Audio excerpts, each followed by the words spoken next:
Planimizni ko'tirib chiqib 1 yil bo'ldi. Arzimas Xitoy Govengoyning davlat qurish o'yiniga astoydil bayonot bergandan keyin agar mush ish rost bo'lib qolsa deb o'yladim. Ajiba biz yanada mushiningdek bayonot e'lon qilib mustaqil bo'lishimiz kerak edi, lekin bildirib qolarmizmi? Biz davatgan fursat mushundaqli yo'q bo'larmi? Arzularimizning, vatanimiz to'yilgan qurbonliklarning qimmati qani? Tashkillanishga bu qadar sovuq ma'mul tutishning orqasida bizni kutib turayotganining qanchalik og'ir oqibat ekanligini o'ylaganimda yuragim to'lg'inib ketdi. Planlarimizni ko'tirib o'tirib chiqqali 1 yil bo'ldi. Mustaqillikning millat hayotiga yangidan tug'ilish va mangulik hayotga erishganligini tanitish, dushman butun dunyoni olqiniga olgan, umid va g'alaba nol bo'lgan taqdirdami qisos va mustaqillik uchun davomlashtiradigan bir guruh kishilarning bor bo'lishining shu millatning g'ururi, arnumus ekanligini, bu qo'shindan o'rin olishning faqat shon sharaf ekanligini ta'kidlayapmiz. O'zining qilish g'ayrati, umidi bo'lmasimi, ulardan faxrlanish, ular media o'qishning eng aqalli bir vijdoniy burch ekanligini, mustaqillik orzuyimizni kinoya qiladigan maxluqlarga la'nat o'qishni bilishimiz kerak edi. Planlarimizni ko'tirib chiqqali 1 yil bo'ldi. Xalqimiz qarab beqiyotdi.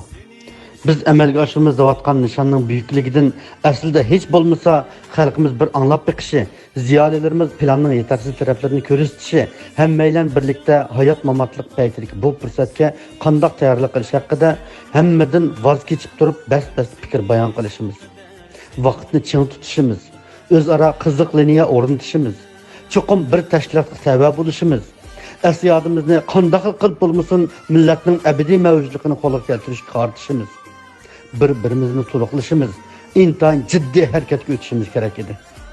100 qatim, 1000 qatimlab sinab beqishimiz kerak edi.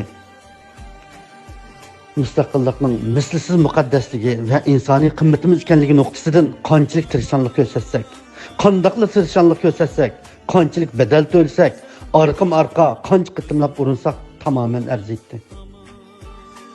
Ammo duch kelganimiz mushuncha hayot mamatlik paytidami ko'pinchisi xuddi normal vatani bor insonlardek bir patman ushaq bahona sabablar bilan qo'sqin to'yg'usidan boshqa ko'ngil bo'lmaydigan qarindoshlarimiz bo'ldi.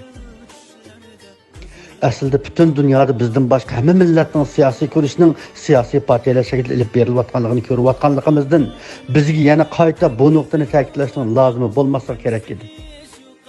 İdeya qurulmuş mükemmel, icatçılığı güçlük bo'lgan siyosiy partiyalarning harakati orqasida umumiy xalqning safarbarlikka kelishi, bo'libmi chet eldagi musofirchilik, nomrodlik, ojizlik paytida faqat tashkillanish orqali taqdirimizni o'zgartirib bo'ladiganligini har bir aql egasi tushunib yetish kerak edi.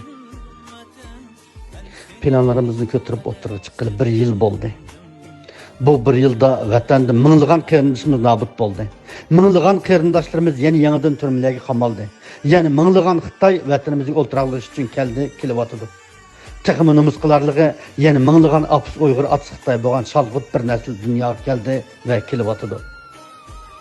Ko'p sonli xalq tashkillangan siyosiy havo, qurilmasi sistemlik bo'lgan siyosiy partiyalar barliq kelgandan keyinla birlik saf haqida, mustaqillik kurish haqida eg'iz ochqili bo'ladiganligi aqlimizga ayon bo'lsa-mu, mustaqillik ehromini barliq keltirgan birinchi parcha kishini barliq keltirishga shu qadar beparvolik, donolik, pasiflik bilan muomala qilyapmiz.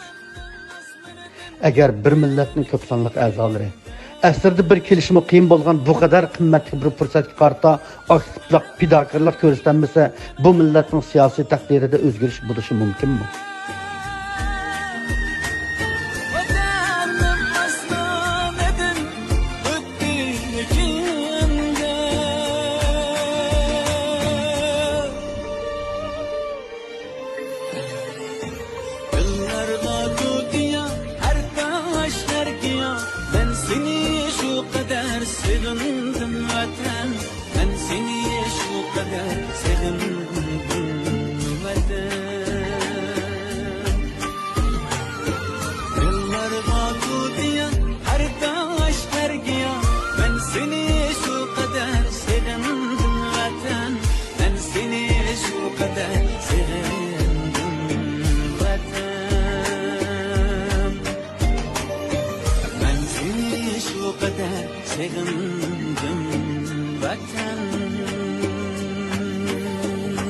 Uyg'on, uyg'on.